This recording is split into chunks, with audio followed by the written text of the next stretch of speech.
Hello everyone, welcome back. My self के।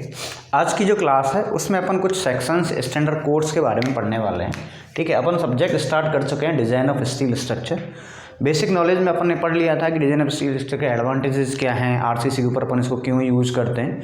तो ये बेसिक पॉइंट्स अपन ने यहाँ पे पढ़े थे। ठीक है, जब भी अपने सब्जेक्ट को स्टार्ट करते हैं तो इसके अंदर कुछ स्टैंडर्ड्स हैं, स्पेसिफिकेशन या फिर कोड्स की अपन बात करते हैं। तो बेसिकली 3 चीज़ हैं जो अपने यहाँ पूरे स्ट्रक्चर के अंदर काम आने वाले हैं। ठीक है, तो चाहो तो आप इस टॉपिक का नाम लिख सकते हो standards comma specifications and codes. ठीक है, कौन कौन से स्टैंडर्ड्स को अपन को फॉलो करना है। ठीक है, क्या क्या स्पेसिफिकेशन अपन को स्ट्रक्चर के बारे में पढ़ना है और कौन कौन से कोड्स हैं जिसको अपन को यहाँ पे पढ़ना है।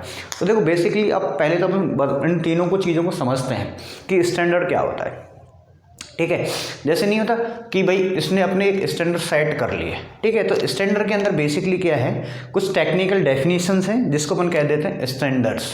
ठीक है, वही यदि स्पेसिफिकेशन या फिर गाइडलाइंस की मैं बात करूं, ठीक है, तो जब भी अपन बात कर रहे हैं, कोई भी प्रोजेक्ट अपन बना रहे हैं या फिर कोई मेटल को यूज़ कर रहे हैं, ठीक है, तो सबसे पहले अपन क्या पढ़ते हैं उसके बारे में कि इसके क्या क्या स्पेसिफिकेशन है। यदि आप मोबाइल ले रहे हो तो मोबाइल की स्पेसिफिकेशन पढ़ते हो, भाई इतनी GB रैम है, इतना कैमरा है, ये प्रोसेसर है इसके अंदर, ये एंड्रॉयड वर्जन है या फिर iOS का वर्जन है। ठीक है, 5G है, 4G है, तो ये क्या होते हैं उसके स्पेसिफिकेशन होते हैं। फिर अपन गाइडलाइंस के बारे में पढ़ते हैं कि भाई इतने घंटे से ज़्यादा चार्ज नहीं करना है। ठीक है, इसको इतने टेम्परेचर से ज़्यादा नहीं रखना है। ठीक है, तो ये सारी चीज़ें वो क्या आती हैं, गाइडलाइंस के अंदर आती हैं, जिससे कि अपन उस मेटल को या फिर जैसे अब मैं विशेषतः कहाँ बात कर रहा हूँ, स्टील की बात कर रहा हूँ, तो स्टील को किस तरह से सेफली यूज किया जा सकता है, तो वो बेसिकली किस अंदर आ जाएगा, स्पेसिफिकेशन के अंतर्गत आ जाएगा। ठीक है, फिर अपन बात करते हैं IS code, Indian standard codes. ठीक है, तो यानी कि जो भी अपनी इंडियन गवर्नमेंट है, ठीक है, या फिर जो भी अपना बोर्ड होता है, ठीक है, जो कि स्टैंडर्ड कोड बनाता है, यानी एक पर्टिकुलर एक बुकलेट बना दी जाती है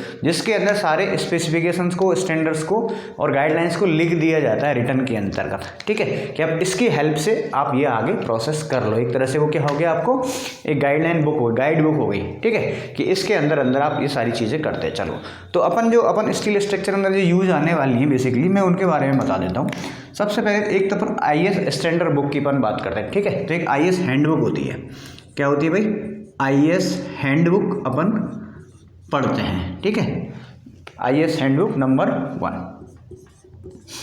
ठीक है, जिसके अंदर क्या पढ़ेंगे अपन, properties of structural steel rolled section, properties of structural steel rolled sections. जो भी अपने रोल्ड सेक्शंस बनाए जाते हैं उनकी स्ट्रक्चरल स्टील के जो भी रोल्ड सेक्शन बनाए गए उनकी प्रॉपर्टीज़ के बारे में अपन पढ़ते हैं।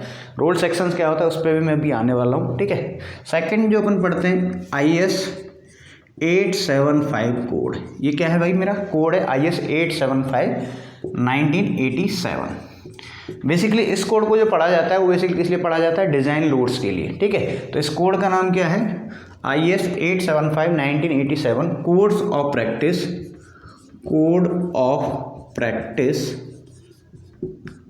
ऑफ डिज़ाइन लोड्स अपन कह सकते हैं। फॉर डिज़ाइन लोड्स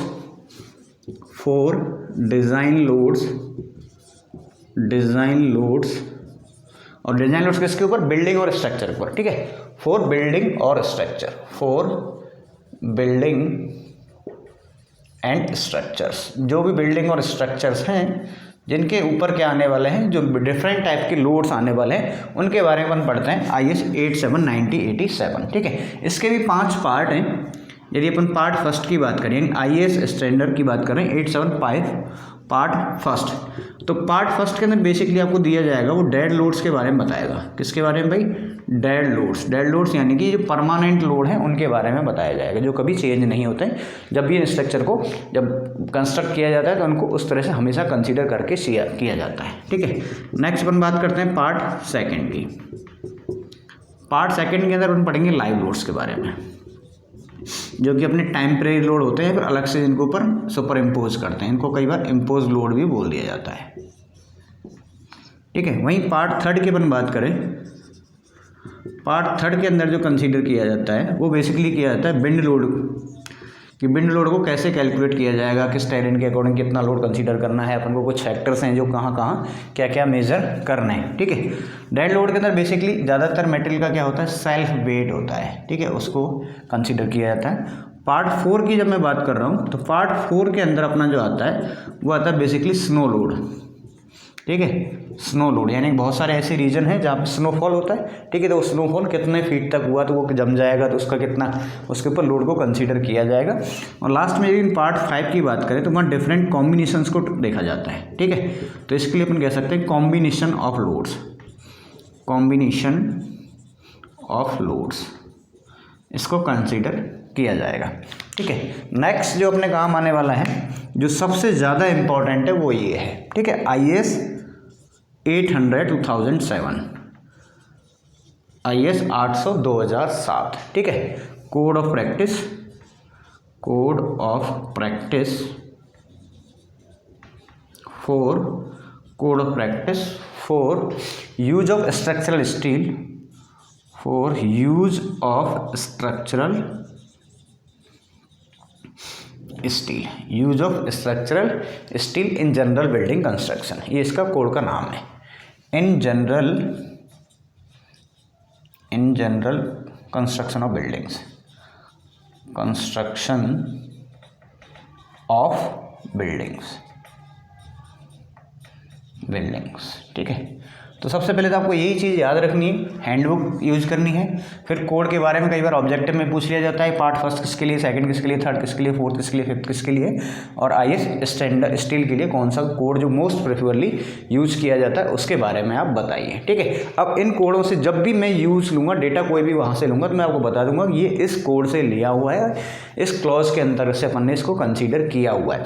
देखो ये जो 2008 2007 जो है ये basically limit state of design के ऊपर LSM के ऊपर है। वहीं से इसका जो ओल्ड जो एडिशन था वो था अपने WSM के ऊपर, ठीक है, जो कि बाद में क्या हो गया मेरा रिवाइज होके आ गया है, ठीक है। तो ये तो अपन ने पढ़ लिया स्टैंडर्ड स्पेसिफिकेशन ऑफ कोड्स, कौन कौन से अपन यूज़ करने वाले हैं जी।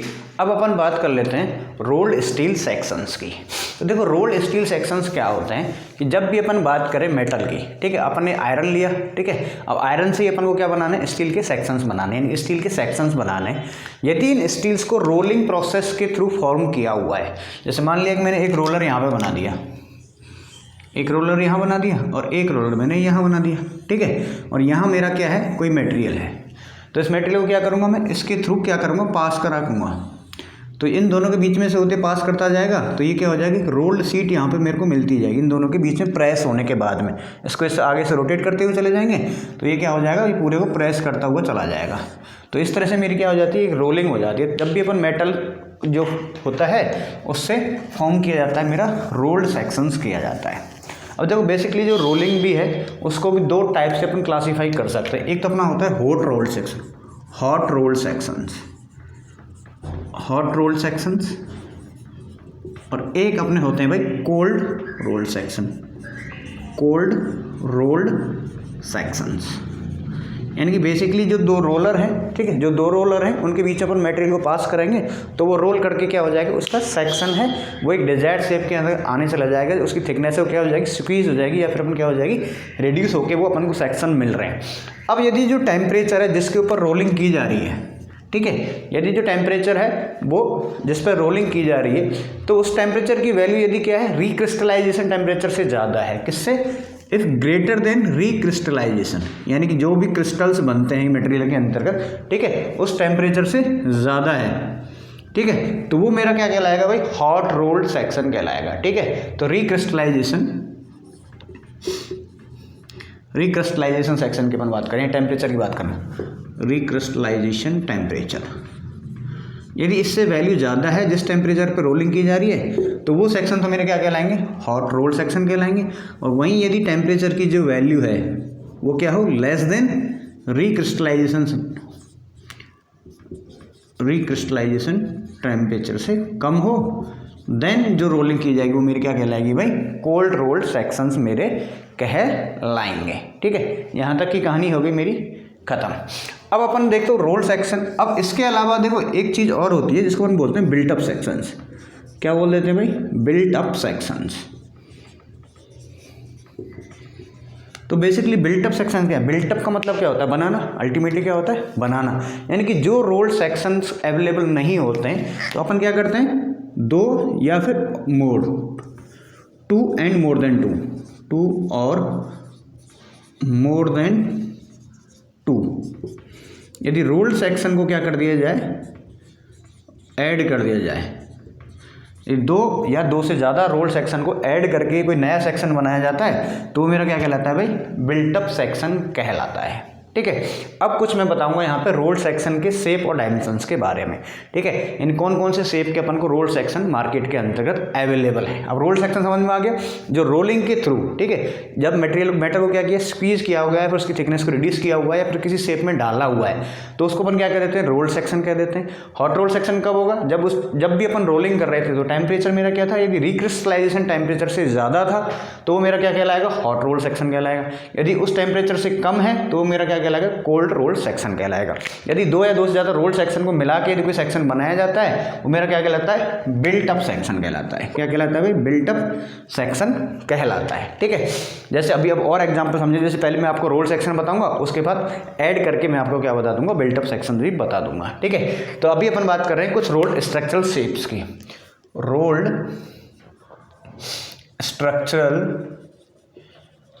स्ट्रक्चरल शेप्स एंड डायमेंशंस कैसे डिफाइन किया जाता है। डायमेंशंस, यदि आपसे कोई बोले, पहले सेक्शन में बात हूँ, रोल्ड बीम या फिर कॉलम। ठीक है, rolled beam and column, rolled beam and column section, यानी ऐसे कौन से सेक्शंस हैं, रोल्ड सेक्शन हैं जिनको अपन बीम और कॉलम की तरह यूज किया जाता है। तो बेसिकली वो क्या होते हैं, एक आई सेक्शन के देखेंगे आपको कुछ, ठीक है, कुछ इस तरह के सेक्शंस देखेंगे जिनको, जैसे रूरल एरियाज़ के अंदर कई बार क्या होता है, जैसे अपन गर्डर देखा हुआ, ट्रेन का भी देखा हुआ, ट्रेन देखिए, रेल, ठीक है, जो पटरी जिसको अपन बोल देते हैं। ठीक है, वो सेक्शन क्या होते हैं, कुछ इस तरह के होते हैं। ठीक है, तो ये इंग्लिश के लेटर क्या आई की तरह है, तो उसको मैं क्या कर देता हूँ, ये आई सेक्शन है। ठीक है, और इस आई सेक्शन के अंदर देखो दो पार्ट में कर देते हैं इसको। ये जो ऊपर की जो है, ये ऊपर की जो लेयर है, ठीक है, इसको अपन क्या बोल देते हैं, फ्लैंज। ऊपर वाले पोर्शन में क्या बोल देते हैं अपन, फ्लैंज। नीचे भी क्या हो जाएगा, फ्लैंज। ठीक है, ये भी मेरा क्या हो जाएगा भाई, फ्लैंज हो जाएगा। और ये बीच वाला जो पोर्शन है, यहाँ से लेके यहाँ तक का जो पोर्शन है, इसको बोला जाता है वेब। क्या बोला जाता है भाई, वेब बोला जाता है। ठीक है, जब इसकी डायमेंशंस की बात करें, शो कैसे किया जाता है, तो देखो यहाँ से लेके ऊपर से लेके टॉप के ऊपर से लेके नीचे के टॉप तक जो डेप्थ होती है उसको क्या कहा जाता है, डेप्थ ऑफ द सेक्शन। क्या कहा जाएगा भाई, डेप्थ ऑफ द सेक्शन। अब इसको इसी तरह से डिनोट करना है अपने को। इसको कैसे डिनोट करेंगे, स्मॉल डी से कर दिया। ठीक है, वहीं यदि आपसे पूछा जाए ये वाला, इसके सेंटर से यदि लेकर जाए तो ये तो मेरी क्या होती है, बी। आधी डिस्टेंस तो क्या हो गई, मेरी बी हो गई। और यदि इसकी टोटल की बात करूँ यहाँ से लेके यहाँ तक, तो ये मेरी क्या हो जाती है, बिड्थ ऑफ फ्लैंज। क्या है भाई, बिड्थ है किसकी, फ्लैंज की बिड्थ है। ठीक है, वहीं यदि इसकी थिकनेस की बात की जाए तो ये क्या है, थिकनेस ऑफ वेब। तो थिकनेस ऑफ वेब TW। उसी तरह यदि इसकी थिकनेस की बात की जाए तो ये क्या हो जाएगी मेरी TF, थिकनेस ऑफ फ्लैंज। ठीक है, तो ये समझ में आ गया। Rolled beam and column section के लिए ज़्यादातर इसको यूज़ किया जाता है। तो ये मेरी पहली स्ट्रक्चरल शेप हो गई। ठीक है, अब इसमें भी बहुत टाइप के होते हैं, वो मैं आगे पढ़ाऊंगा। जैसे आई सेक्शन में इसका नाम क्या है, आई सेक्शन, या फिर अपन कह सकते हैं रोल्ड बीम या फिर कॉलम सेक्शन, इसको अपन बोल सकते हैं। ए सेकेंड अपन बात करते हैं चैनल सेक्शन की। ठीक है, चैनल सेक्शन या फिर जिसको बोला जाता है सी सेक्शन,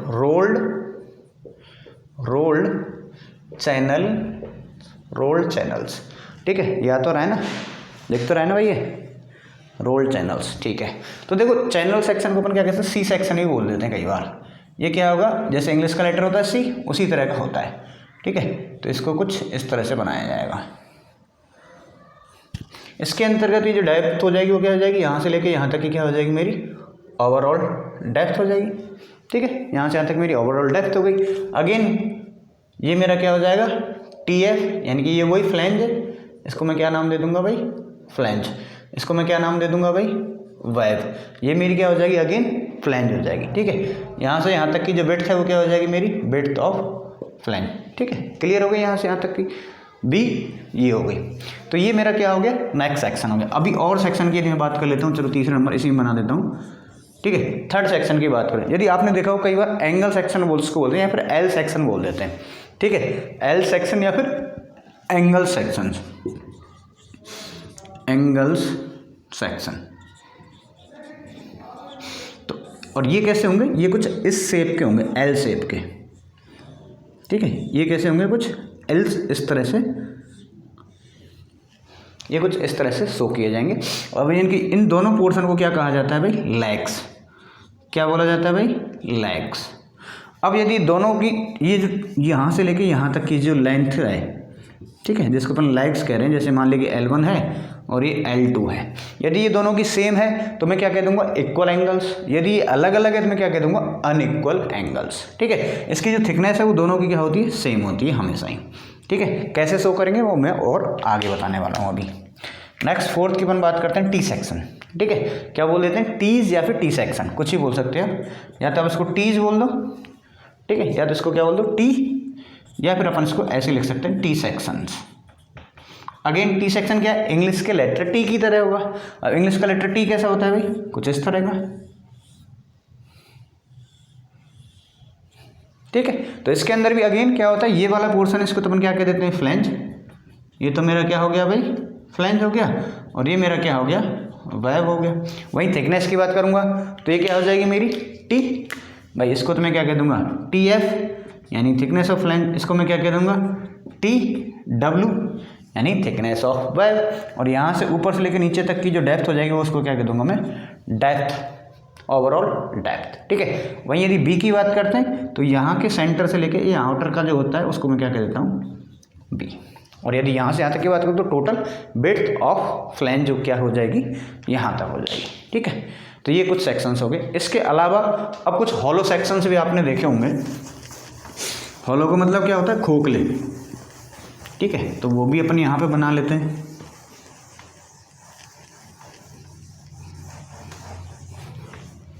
ठीक। जैसे कि ये सेक्शन है, जब भी इनकी रोलिंग की जाती है तो इनके जो कॉर्नर है वो हमेशा क्या किए जाते हैं, थोड़े से राउंडेड टाइप के होते हैं, कभी शार्प नहीं होते,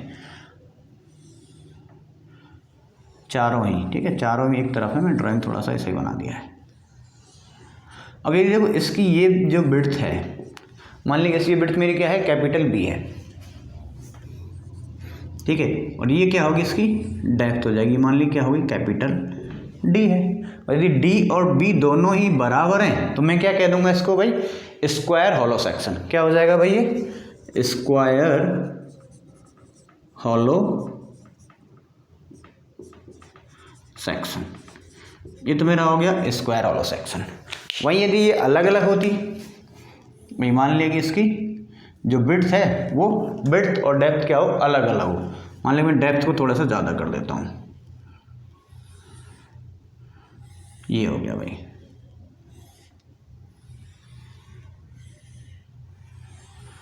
तो यहाँ से यहाँ तक जो टोटल डेप्थ की बात करूँ तो मेरी क्या हो गई, कैपिटल डी। मान लिया कि जो स्मॉल अंदर से अंदर की है वो मान ली मैंने स्मॉल डी। उसी तरह से मैं क्या करता हूँ, यहाँ से यहाँ तक ओवरऑल तो क्या हो गई, कैपिटल बी, और यहाँ से लेकर यहाँ तक की होगी मेरी क्या, स्मॉल बी। तो ये आपको क्या दिख रहा है भाई, हॉलो स्क्वायर सेक्शन की जगह क्या हो जाएगा, रेक्टेंगुलर हॉलो सेक्शंस, ठीक है। क्या लिख देंगे अपन इसको, रेक्टेंगुलर हॉलो सेक्शन। ये मेरा क्या हो गया, रेक्टेंगुलर हॉलो सेक्शन हो गया। वहीं सर्कुलर सेक्शन भी हो सकता था,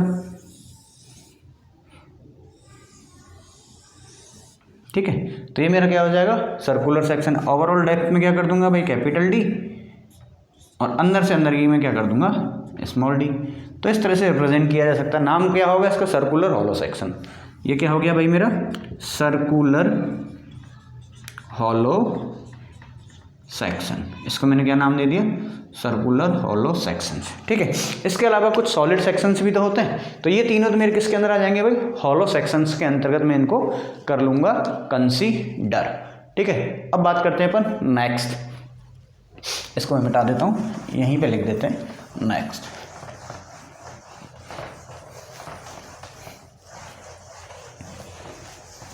अभी सिर्फ अपन शेप देख रहे हैं कि किस तरह की शेप स्ट्रक्चरल जो रोल्स स्ट्रक्चरल्स हैं उनकी होती है, ठीक है। अब जैसे कोई सॉलिड सेक्शंस की बात कर लेते हैं यहाँ पे, नेक्स्ट में बात कर लो। ये तो मेरे क्या हो गए, सारे के सारे हॉलो हो गए।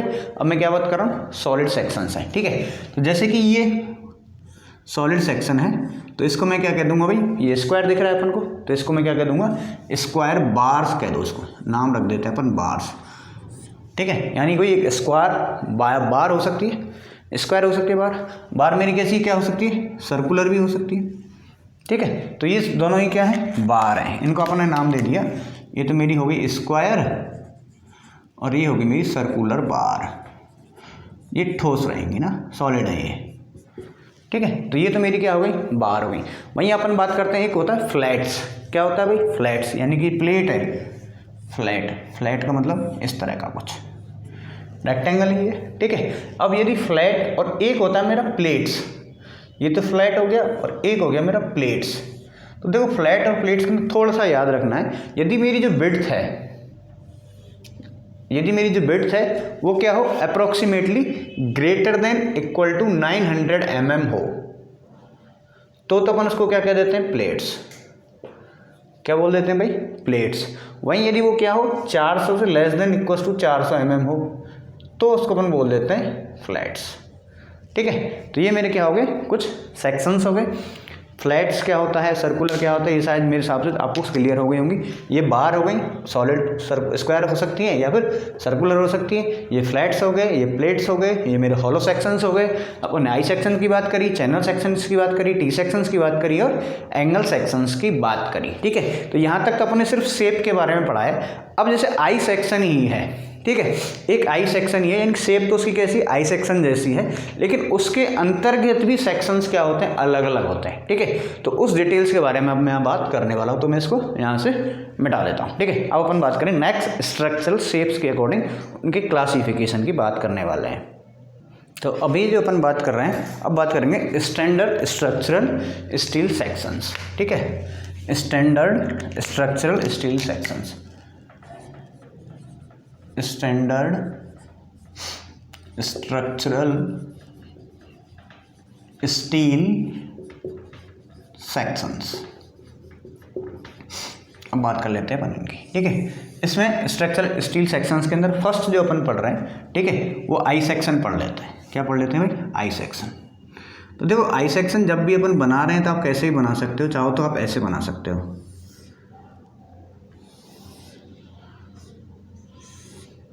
ठीक है, चाहो तो आप इस तरह से बना सकते हो, बनाने में कुछ नहीं जा रहा, ठीक है। जिसके अंदर अपन ने पढ़ा था, ये क्या होता था, ये फ्लैंज है, ऊपर का पोर्शन मेरा क्या है भाई, ये ऊपर का जो पोर्शन है वो तो मेरा क्या हो जाएगा, फ्लैंज। ये अपन ने पढ़ लिया था, फ्लैंज है, ये भी मेरी क्या है, फ्लैंज है, और ये मेरी क्या है भाई, वेब। इसको मैंने क्या नाम दिया था, वेब। ये मेरा क्या है, आई सेक्शन है, ठीक है, आई सेक्शन है। तो आई सेक्शन के अंतर्गत भी अब अपन फर्दर पढ़ने वाले हैं। जैसे पहला जो टर्म होता है वो होता है ISLB, ठीक है। क्या होता है भाई, ISLB। और यदि मान लिया इसके साथ कुछ ऐसा लिखा मिल जाए आपको, ISLB 300, तो इसका मतलब क्या हो गया, जो 300 जो शो कर रहा है वो इसकी बेसिकली क्या कर रहा है, इसकी डेप्थ को शो कर रहा है। किसको शो कर रहा है भाई, इसकी डेप्थ को शो कर रहा है, यानी कि यहाँ से लेके यहाँ तक की जो ओवरऑल जो डेप्थ है वो D जो है इसकी वो कितनी है, 300 mm है, ठीक है। तो इस तरह से स्ट्रक्चरल स्टील को सेक्शन को शो किया जाता है। अब ISLB ही, तो ISLB का फुल फॉर्म क्या है, ठीक है। तो ISLB का फुल फॉर्म होता है इंडियन स्टैंडर्ड लाइट बीम, ठीक है। और ISLB 300 यदि आपसे पूछ लिया जाए तो इसका मतलब क्या हो गया, इंडियन स्टैंडर्ड लाइट बीम, ये तो क्या हो गया, ISLB हो गया, ठीक है। Where overall depth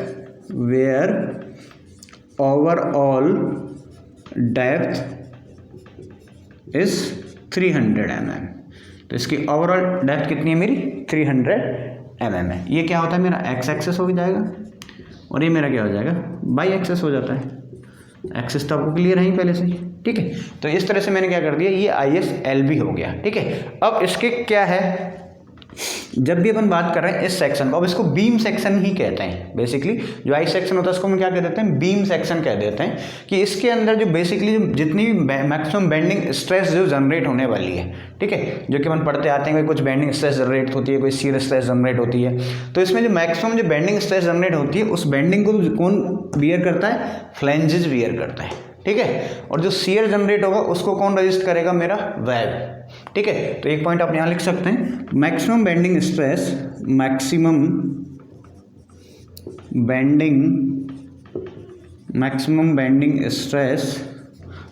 bending stress is रजिस्टेड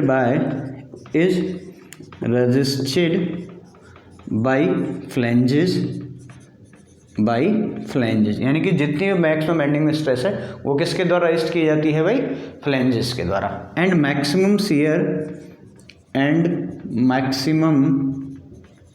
shear stress is resisted bye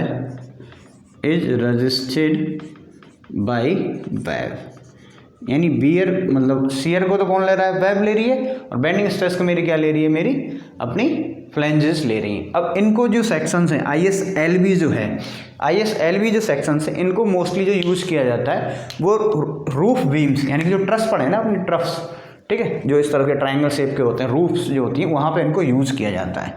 तो जनरली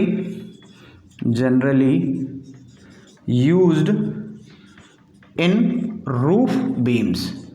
रूफ बीम्स के अंदर इस तरह के यानी ISLB सेक्शंस को यूज़ किया जाता है, ठीक है। अब जैसे ISLB था उसी तरह से मेरा सेकंड सेक्शन आता है ISMB, ठीक है। इसके पीछे भी डेप्थ हो सकती है, ISMB 300, 200, 250, 300, 350, 400, इस तरह से।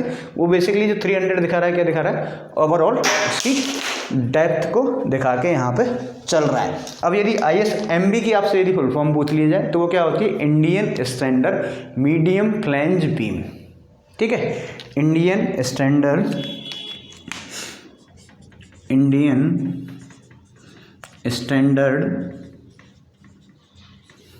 मीडियम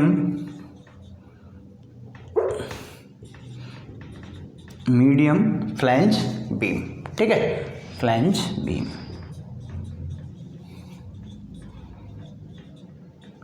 उसकी बीम कैसी थी भाई, लाइट बीम दे दी, जिसका नाम क्या हो गया, मीडियम फ्लैंज बीम हो गई। और जनरली फ्लोर्ड बीम के अंदर यूज की जाती है, यूज्ड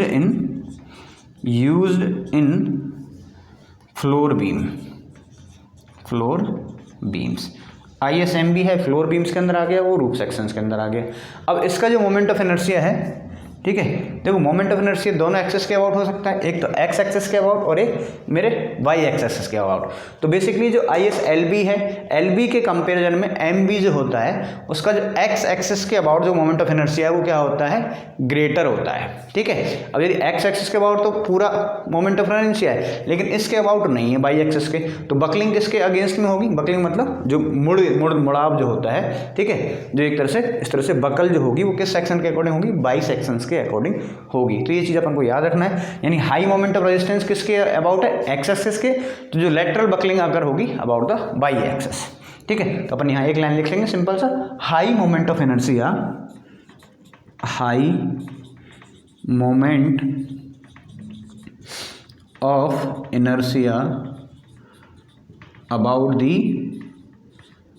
about the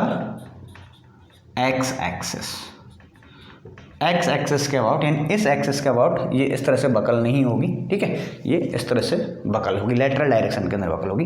तो high moment of inertia about the x axis, so lateral buckling occurs,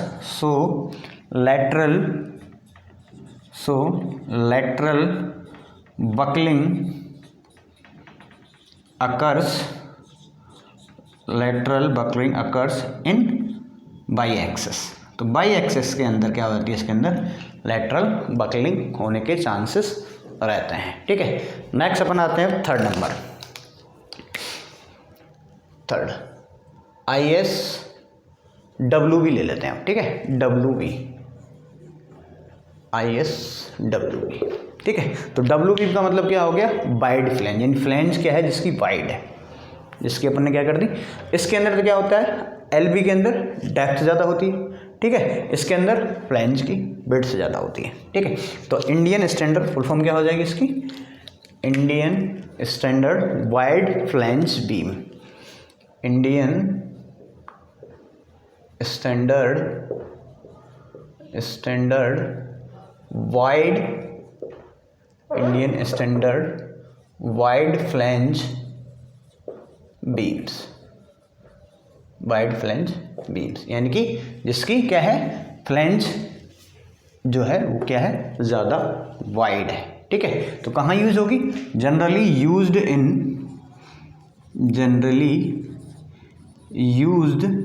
in columns,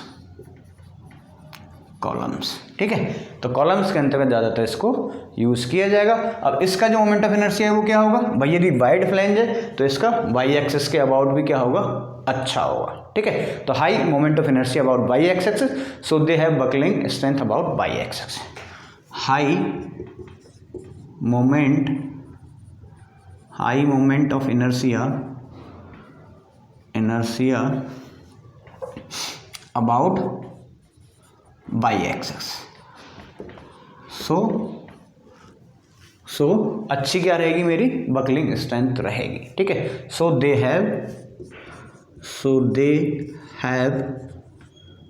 good buckling strength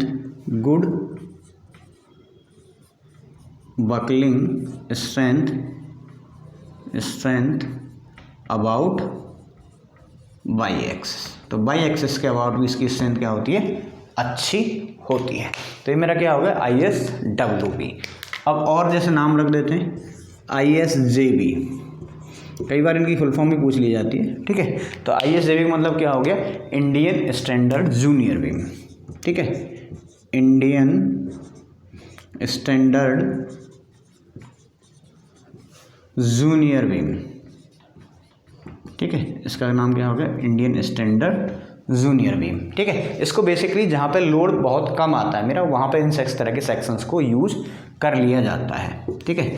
एक और आता है अपना ISHB, ठीक है। HB जो सेक्शंस उनको भी ज़्यादातर क्या किया जाता है, हैवी लोडेड जो कॉलम होते हैं वहाँ पे यूज़ किया जाता है, इंडियन स्टैंडर्ड हैवी बीम, ठीक है। फुल फॉर्म क्या हो जाएगी इसकी, इंडियन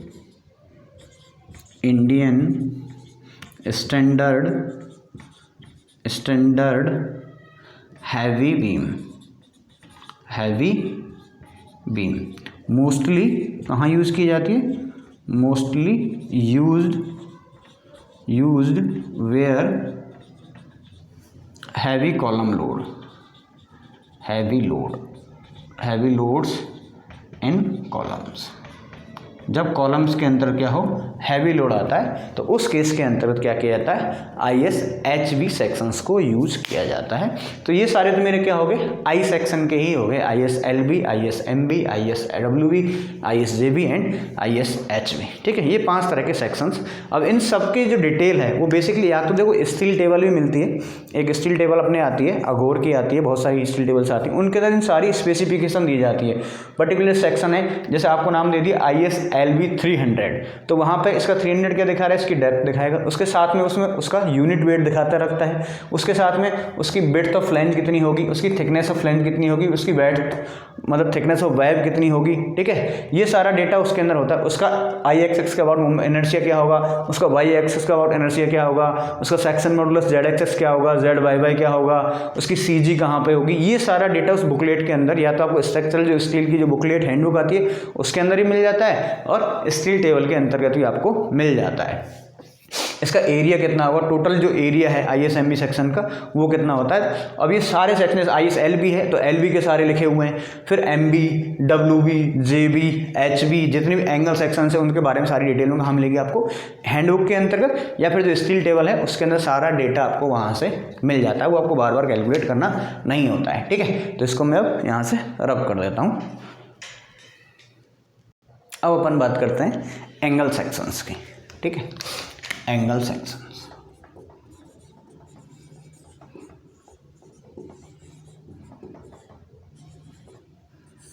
ठीक है। तो बेसिकली देखो एंगल सेक्शंस हैं वो आपको दो तरह के मिलेंगे, एक तो मेरा होता है इक्वल एंगल, ठीक है, एक तो मेरा क्या होता है equal angle sections, equal angle section, equal angle section, ठीक है। तो इक्वल एंगल सेक्शन जब भी आपको डिनोट किया जाता है, यदि आपको जब भी लिखा जाएगा क्वेश्चंस के अंतर्गत या बुक के अंदर कहीं भी मिलेगा तो कैसा लिखा रहेगा, ISA यानी Indian standard equal angle section, angle sections, ठीक है। और उसके बाद में लिखा रहेगा जैसे 100/100 × 10, ठीक है, 100/100 × 10। यहाँ पे क्या है, वेयर 10 mm तो इसकी क्या है थिकनेस है, ठीक है, where 10 mm is the thickness, is the thickness, क्या है भाई ये इसकी थिकनेस है, ठीक है, of angle section, of angle section. And यदि आपसे पूछा जाए 100 क्या है, तो 100 क्या है उसकी 100/100 की दो लेग हैं, 100 एंड 100 की क्या है उसकी बोथ लेग्स, बोथ लेग्स, और जो कि क्या है सेम है, ठीक है, लेग्स आर सेम। अब बना देते हैं इसको अगेन। यदि आपको ऐसे बोला जाए, इस तरह का कोई सेक्शन होगा जिसके अंतर्गत इसकी यहाँ से लेके यहाँ तक की लेग लेंथ और यहाँ से लेके यहाँ तक की जो लेग लेंथ है वो तो मेरी क्या होगी 100 mm। वहीं यदि थिकनेस की बात करें, चाहे यहाँ की बात कर लो चाहे यहाँ की बात कर लो, टी, तो बेसिकली टी क्या होगा मेरा 10 mm। तो जब भी आपको ऐसे लिखा आ जाए कि ISA 100/100 यानी ये दोनों सेम है, दैट मीन्स क्या हो गया, ये मेरा इक्वल एंगल है, ठीक है। वही यदि मैं सेकंड बात करूँ, यदि सेकंड क्या हो जाएगा अनइक्वल लेग वाला, ठीक है, तो unequal angle sections, angle sections. तो अनइक्वल का मतलब क्या होगा, जिसकी जैसे कि यहाँ पे लिख दिया मैंने ISA 150/100/8, ठीक है। तो इसका मतलब क्या हो गया, इसकी जो एक लेग है वो तो क्या है इसकी 150 mm की, एक मेरी क्या हो जाएगी 100 mm की हो जाएगी, जैसे मैंने इसको इस तरह से बना दिया, ठीक है। तो यानी ये तो मेरी क्या हो गई, जब भी डिनोट करते हैं आप उसको कुछ इस तरह से करो, चलो इसको बड़ी इसको छोटी कर देते हैं। ये सबसे पहले बड़ी यानी कि 150 mm, उसके बाद इसकी छोटी लेग यानी कि ये 100 mm, और मान लें कि इसकी थिकनेस है वो कितनी है T बराबर 8 mm। T बराबर थिकनेस हमेशा क्या रहेगी, दोनों की सेम रहती है, ये अलग अलग नहीं होती है रोल सेक्शन के अंदर, ठीक है। तो 100 इसकी क्या हो गई, वन लेग की लेंथ तो क्या हो गई, ये L1 हो गया, ये मेरा L2 हो गया, और ये इसकी क्या हो गई थिकनेस हो गई, ठीक है। तो यहाँ पे 100 और जो 150 mm वो क्या है, दोनों लेग हैं जो कि डिफरेंट लेंथ की हैं। वहीं 8 mm मेरी क्या है इसकी थिकनेस है, जो कि दोनों सेक्शंस की क्या है भाई सेम है, ठीक है। नेक्स्ट अपना आता है एंगल सेक्शन के बाद टी सेक्शंस, ठीक है। अभी अपन बात कर लेते हैं टी सेक्शंस की, ठीक है। अगेन टी सेक्शंस में भी दो टाइप होते हैं, एक तो मेरा होता है ISHT, क्या होता है भाई ISHT, फुल फॉर्म क्या हो जाएगी मेरी Indian standard wide flange T section. याद रखना Indian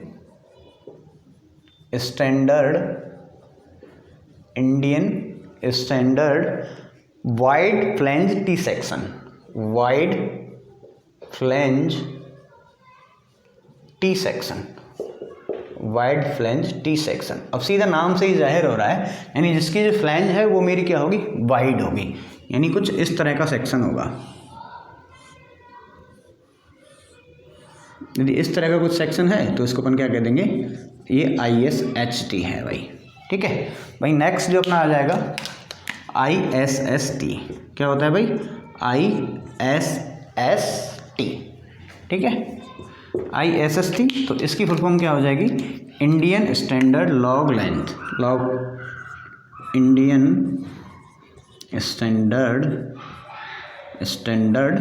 log legged T section, ठीक है। क्या हो जाएगा Indian standard log legged T section, long legged T sections, ठीक है। तो यानी इसके अंदर क्या हो जाएगी, जो वेब है वो कंपेयर टू क्या हो जाएगी, लंबी हो जाएगी, यानी इसकी जो फ्लैंज है वो कम रहेगी और जो ये है वो थोड़ी ज़्यादा रहेगी। तो ये हो जाएगा मेरा IIST। ठीक है, क्लियर हो गए दोनों सेक्शन? मिटा दूँ इसको, चलो इसको हटा देते हैं। नेक्स्ट अपना आता है चैनल सेक्शन। नेक्स्ट अपन बात कर रहे हैं चैनल सेक्शन की।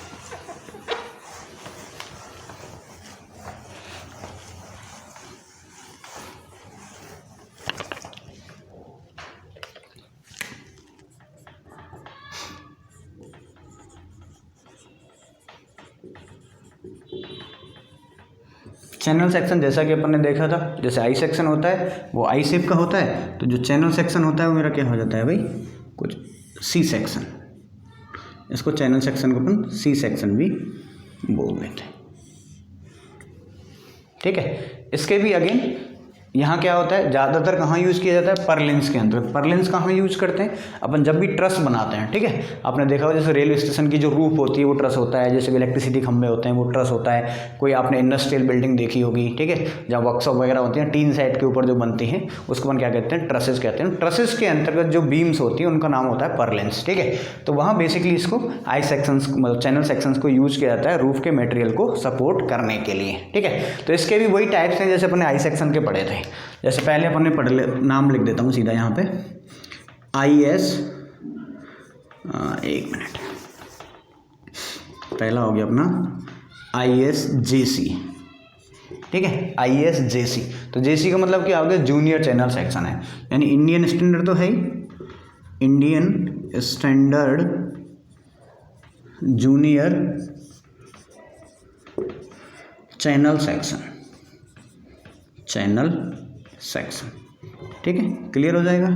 उसी तरह से मेरा क्या हो जाएगा, ISMC, क्या हो जाएगा भाई, ISMC, यानी Indian standard medium channel section. Indian standard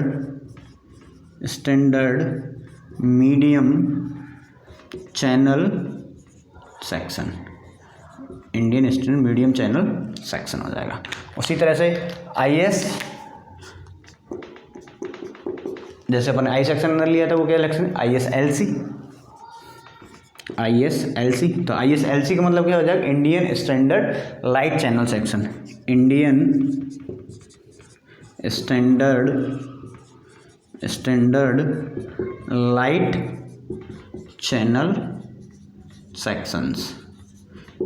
ठीक है, और क्या हो सकता है भाई, नेक्स्ट अपन ने जैसे आई सेक्शन के अंदर और पढ़ा था, अपन ने क्या पढ़ा था, ISSC। ठीक है, ये भी इंपॉर्टेंट है, कई बार पूछा हुआ है।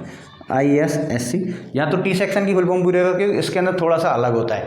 ISHT Indian standard wide flange T section, या फिर ISST Indian standard long legged T section. उसी तरह से ISSC, ठीक है, तो इसकी फुल फॉर्म पूछ सकता है Indian standard special channel section, Indian standard special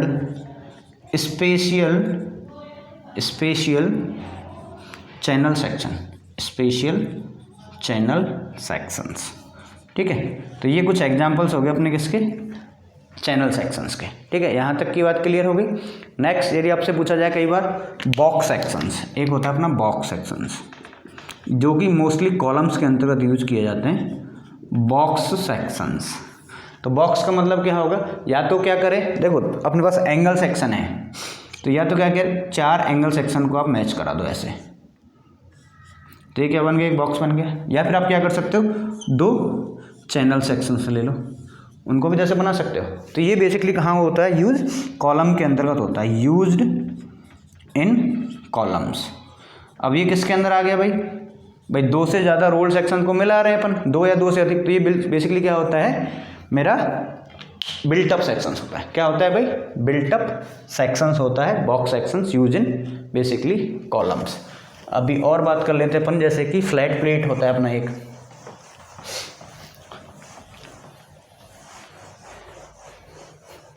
तो इसको डिनोट कैसे किया जाएगा, ISSC 300, ISLC 300, ठीक है, ISJC 300, 200 जो भी रहेगा अपना। ठीक है, नेक्स्ट अपन बात करते हैं फ्लैट सेक्शंस। फ्लैट सेक्शंस, ठीक है, फ्लैट सेक्शंस। तो फ्लैट सेक्शंस में पहला तो अपना आता है ISF। बेसिकली ज़्यादातर जो यूज़ किया जाता है वो क्या किया जाता है, ISF, ठीक है। ISF की फुल फॉर्म क्या हो जाएगी, इंडियन स्टैंडर्ड फ्लैट सेक्शन। क्या हो जाएगी भाई, Indian standard flat section, flat section. अब इसको कैसे रिप्रेजेंट किया जाएगा, जैसे इस पर लिख दिया जाए ISF, ठीक है। कहाँ यूज़ किया जाता है, जनरली जब भी अपन कॉलम की बात करें, जैसे कॉलम है तो इन दोनों मेंबर्स को क्या किया जाता है, कनेक्ट किया जाए। जैसे एक मेंबर ये है आई सेक्शन ये है, तो इनको इस तरह से कनेक्ट किया हुआ है, तो इस मेंबर्स को अपन क्या कह देते हैं, लेसिंग मेंबर बोल देते हैं कॉलम के अंदर। आगे अपन डिटेल में पढ़ेंगे, ठीक है। तो कहाँ यूज़ किया जाता है, generally used as lacing members in columns के अंतर्गत जो लेसिंग मेंबर्स हैं वहाँ पे इनको यूज़ किया जाता है। जैसे फॉर एग्जांपल जब भी आपसे लिखा जाएगा तो ISF जब आएगा तो ऐसे आगे जैसे 50 ISF 8, 50 ISF 8, तो यहाँ पे क्या हो गया, ISF को इस तरह से डिनोट कर दिया जाएगा। यानी 50 mm तो इसकी क्या है, विड्थ है, और 8 mm क्या हो जाएगी, इसकी थिकनेस हो जाएगी, ठीक है। तो यहाँ 50 तो मेरी क्या हो गई, इसकी विड्थ हो गई, ठीक है। Where 50 is the width